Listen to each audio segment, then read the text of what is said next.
रामू और श्यामू दो गरीब दोस्त थे जो एक छोटे से गांव में रहते थे। दोनों ज्यादा पढ़े लिखे नहीं थे, लेकिन मेहनती और ईमानदार थे। गांव में काम न मिलने पर वे शहर चले गए और वहां एक चाय की दुकान पर काम करने लगे। कुछ सालों की कड़ी मेहनत के बाद उन्होंने अपनी बचत से खुद की एक छोटी सी चाय की दुकान खोली।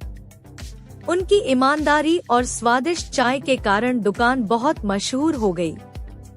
धीरे धीरे उनकी दुकान एक बड़ा होटल बन गई और वे अमीर हो गए। शुरुआत में दोनों दोस्त एक दूसरे पर भरोसा करते थे, लेकिन जैसे जैसे पैसा बढ़ा, श्यामू का मन बदलने लगा। उसे जल्दी और ज्यादा अमीर बनने की लालसा हो गई।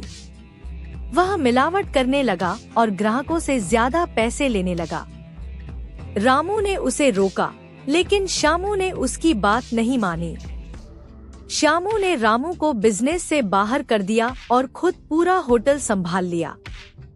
कुछ समय तक उसका बिजनेस चला, लेकिन उसकी बेईमानी के कारण ग्राहक कम होने लगे। लोग उसकी असलियत समझ गए और उसकी साख गिरने लगी।